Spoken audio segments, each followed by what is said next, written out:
बनवल्या जाणाऱ्या व्यक्तीने दाखवली.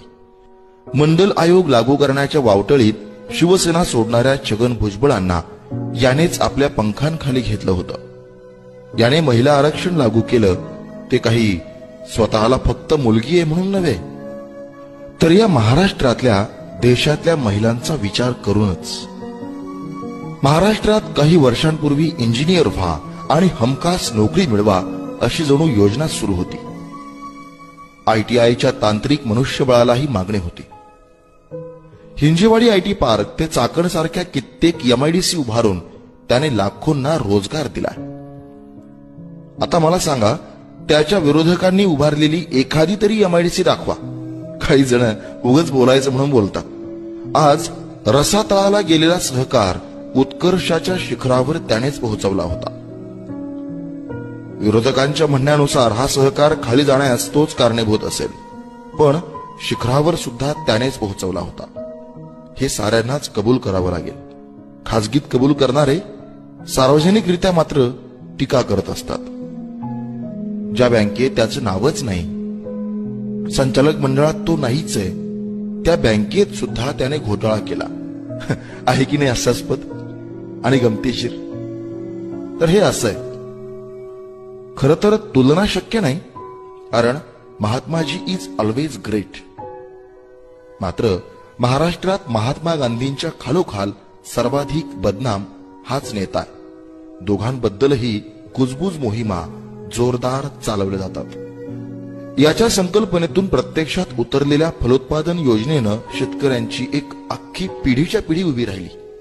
तुम्ही त्याच्या राष्ट्रवादी पक्षाला पश्चिम महाराष्ट्रवादी अथवा अगदी पुणे जिल्हावादी किंवा बारामतीवादी म्हणा, मात्र सर्व शक्तिमान अशा मोदी शहांना अंगावर घ्यायची ताकद फक्त आणि फक्त यानेच दाखवली आहे, हे लक्षात घ्यावं लागेल.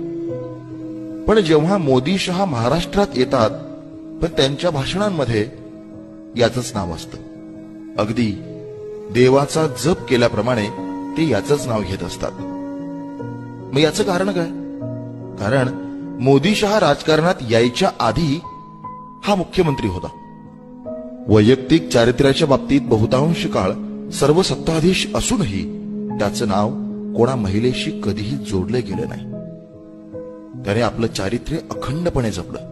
प्रचंड माया जमवणाऱ्या याने पुत्राचा हट्ट करून आपला वंश पुढे चालू ठेवण्याची बिलकुल काळजी घेतली नाही. एका मुलीवर हा समाधानी राहिला.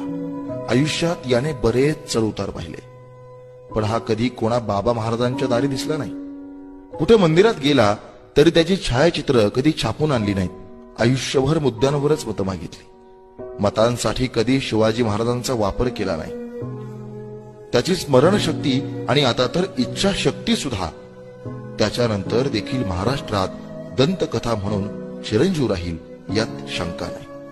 मगरपट्टा सिटी सारख्या शेतकरी स्टेक होल्डर असणाऱ्या प्रकल्पाच्या पाठीशी तो खंबीरपणे उभा राहिला. किल्लारीचा भूकंप असेल, मुंबईचा बॉम्बस्फोट असेल, देशावर कोणतंही संकट येऊ द्या, त्याने प्रशासनावर कायम पकड राखली.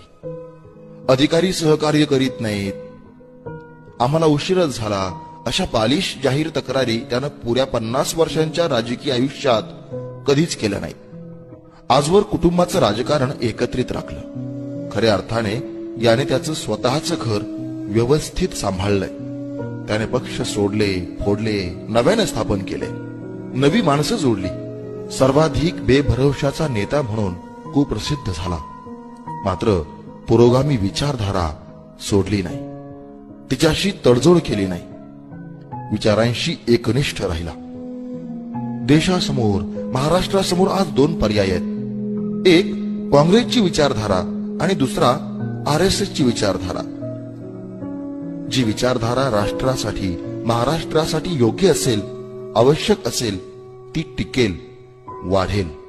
या अंतिम युद्धात तो त्याच्या पारंपरिक काँग्रेसी विचारांच्या बाजूने लढतोय. यांच्यामध्ये कोण अधिक योग्य याचा निर्णय सुज्ञ जनताच घेईल, कारण मतदार हा राजा असतो. हे सर्वस्वी जनता जनार्दनाच्या हातात आहे. त्याची बाजू जिंकली तर हा सर्वात मोठा हिरो असेल आणि हरली तर हा सर्वात मोठा व्हिलन ठरेल आणि कदाचित त्याचं राजकारणही संपेल.